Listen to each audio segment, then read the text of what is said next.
Lispector.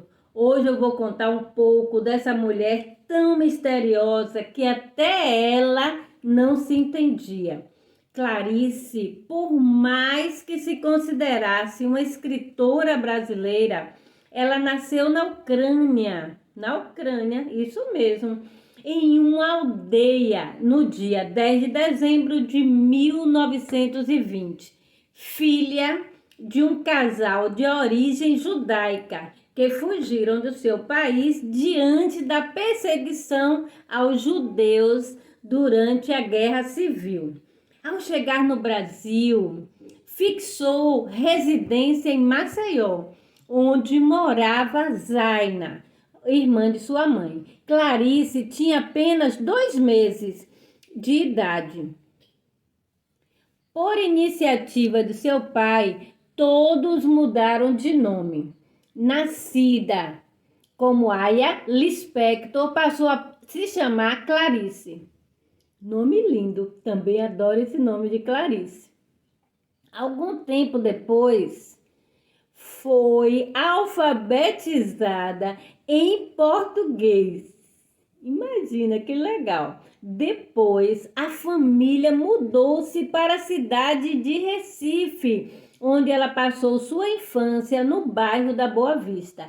Aprendeu a ler e escrever muito nova. E logo começou a escrever pequenos contos, pequenos contos. Aos 15 anos, foi morar no Rio de Janeiro, onde ficou uma boa parte da sua vida.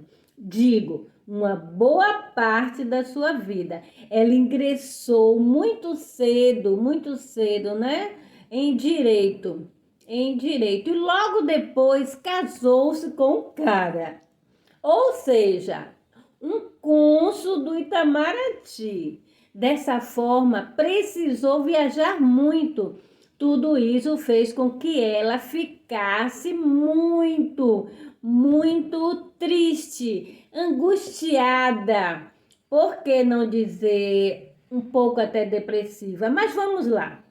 Ela teve 2 filhos e quando ela se separou do marido, ela voltou para a sua cidade do coração, a cidade maravilhosa do Rio de Janeiro, para que por aqui, ficou morando. Ela sempre escreveu cartas para suas irmãs, ou seja, ou Elisa ou outra irmã. E nessas cartas ela dizia que os outros países a faziam mal e o que ela queria mesmo era voltar para o Brasil. Clarice nasceu, como já havia dito, no dia 10 de dezembro e não poderia deixar aqui registrado uma frase lindíssima. Eu nasci querendo ser pertencida, querendo pertencer, mas só nasci e fiquei nascida. Essa frase foi em decorrência do acontecido com sua mãe. Quando ela nasceu, sua mãe estava muito doente, com sífilis, e rolava uma história na época, ou no período, o misticismo, que se a mãe engravidasse, ela ficaria curada. E não foi curada. Acabou morrendo algum tempo depois que já estava em terras brasileiras. Esses traços tão marcantes, claros, da sua literatura, onde tais personagens são mulheres tão intrínsecas, tão misteriosas, dando tanto de si, dando essa ideia de tentativa de pertencimento, percebemos nas suas entrelinhas que a presença de um leitor é imprescindível, ou seja, você precisa existir para que sua obra exista. Todos os personagens da Clarice costumam ter uma narrativa saindo da sua zona existencial para um momento de desvaneio, voltando para o mesmo patamar, ou seja, o foco narrativo. Clarice Lispector dava poucas entrevistas. Ela dizia que para conhecer a sua vida era preciso ler suas obras Inclusive, ela tinha várias crises de ansiedade e depressão. Ela fumava muito, fazia uso de remédios para dormir. Quando, em um certo dia, ela acabou adormecendo com um cigarro na boca, causando um incêndio, tendo que fazer, assim, uma cirurgia na mão direita. E ficou muito tempo sem poder escrever. Isso para ela era uma coisa assustadora. E logo depois, vocês não imaginam, mordeu a sua face um cachorro e ela teve que de novo fazer outra cirurgia, passando assim por mais uma vez por um momento conturbado na sua escrita. Logo ela, que falava que não se identificava como escritora, porque para você ser escritora, você teria que ter compromisso em escrever. E ela não queria ter esse compromisso, não queria que tirassem a sua liberdade. Lembrei de uma carta agora que ela mandou para Elisa, sua irmã. Nessa carta ela fala: eu tenho um dom, mas quem o tem raramente sabe o que fazer com ele. O dom só está lá existindo. E o que se faz a partir disso? A fantástica Clarice dizia que quando escrevia ela estava morta, porque doía tanto. Depois de tudo, depois que soltava aquilo tudo, era como se ela revivesse, ficava oca.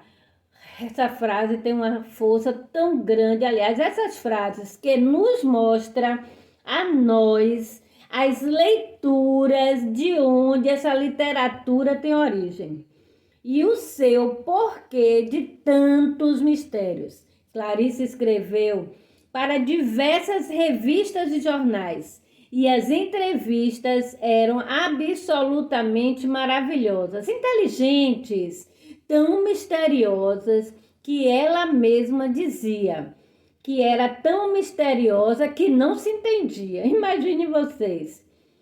Ela tinha 2 filhos. Um belo dia, um deles disse: se você escreve para adultos, por que não escreve também para mim, sendo criança? Então nossa Clarice, que começou a escrever histórias infantis. A partir daí, ela escreveu O Mistério do Coelhinho Pensativo e dentre mais ou menos 4 livros.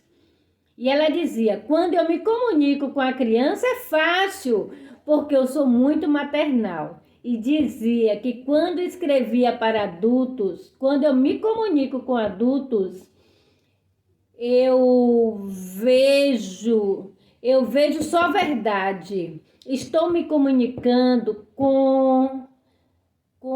deixe-me ver, com o mais secreto de mim. Mesmo aí é difícil. O adulto é triste e solitário, mas a criança não. A criança é fantasiosa. Ela é solta e feliz. Pouco tempo depois da comunicação do romance A Hora da Estrela, ela foi hospitalizada com câncer de ovário. Foi detectado tardiamente.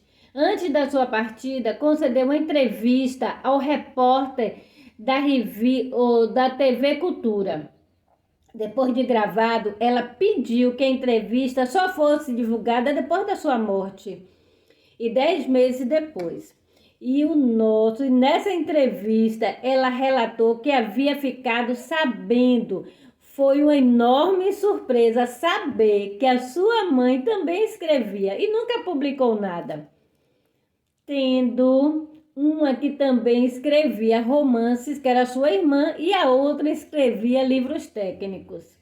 Aos 7 anos, ela já fabulava, já inventava histórias, dentre outras respostas dadas ao jornalista.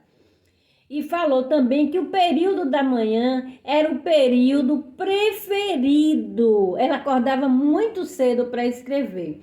E também nessa entrevista, E nessa entrevista fantástica, que ela falou divinamente bem, ela relatou de uma forma clara, de uma